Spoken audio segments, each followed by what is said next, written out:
Hello, আসসালামু আলাইকুম viewers, কেমন আছেন সবাই? আশা করি সবাই ভালো আছেন। আলহামদুলিল্লাহ আমিও ভালো আছি।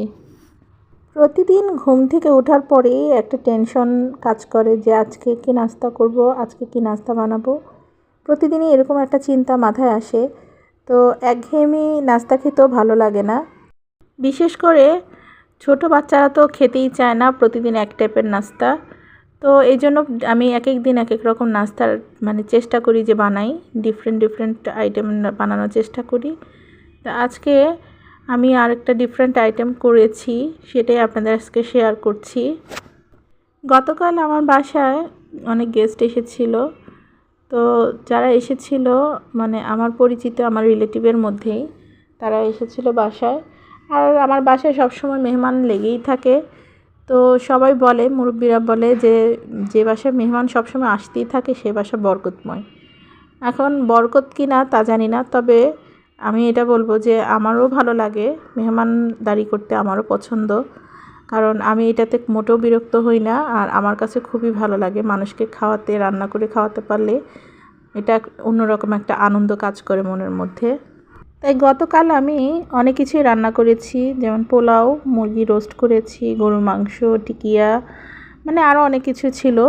তো সব কিছু খাওয়ার পরেই কিছু বেঁচে গিয়েছে খাবার, কারণ এই খাবারগুলো তো আর ফেলে দেওয়া যাবে না। যেগুলো বেঁচে গিয়েছে ওগুলো আমি সবসময় ফ্রিজে রেখে দেই। তো ফ্রিজেই খাবারগুলো ছিল। তা আজকে আর মন চাচ্ছিল না যে আমি নতুন করে কোনো নাস্তা রেডি করি, কারণ এগুলো যদি ফ্রিজে থেকে যায় দেখা যায় কি যে এগুলো থাকতে থাকতে বেশি দিন হয়ে গেলে, বেশি দিন না, ঠিক একদিন ওভার হয়ে গেলে তখন আর ওটা খেতে ইচ্ছে করে না। তাই হঠাৎ করেই আমার মাথায় চলে আসলো যে আমি যে বেঁচে যাওয়া খাবারগুলো ফ্রিজে রেখে দিয়েছি সেগুলো দিয়ে আজকে সকালের নাস্তাটা চালিয়ে দিব। তো যে বলা সেই কাজ, আমি ঠিক সব কিছুই বের করে নিয়েছি। তা আমার বেঁচে যাওয়ার মধ্যে ছিল পোলাও ছিল, মুরগির রোস্ট করা ছিল, আর কিছু সবজি ছিল। তো আমি সেই সব কিছুই নামিয়ে নিয়েছি। নামিয়ে এটাকে নতুন করে প্রসেস করে আমি এটাকে খিচুড়ি রান্না করে ফেলেছি। আর এটার মধ্যে আমি এক্সট্রা অ্যাড করেছিলাম মসুর ডাল আর মুগ ডাল। মুগ ডালটা ভেজে নিয়েছিলাম, নাস্তাতে আমি দিয়েছিলাম।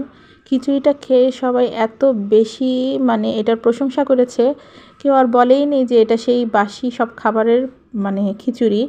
তারপর লাস্টে আমি এটার মধ্যে অ্যাড করেছিলাম একটু জিরার গুঁড়ো, একটু গরম মশলার গুঁড়ো, আর এই যে দেখতে পাচ্ছেন আমার বাসায় বানানো, আমার নিজের হাতে বানানো আমের আচার।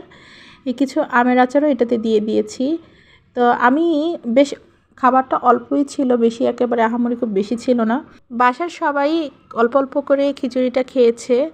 এবং ওই দিন এমন একটা অবস্থা যে আরও অনেকে এসেছে, বাসায় হুট করেই চলে এসেছে, তাদেরকেও এই খাবারটা সার্ভ করেছি। সবাই খেয়ে বলে খুব প্রশংসা করেছে। তো আপনাদের কাছে দেখে কেমন লাগছে কমেন্ট করে জানাবেন। আল্লাহ হাফেজ।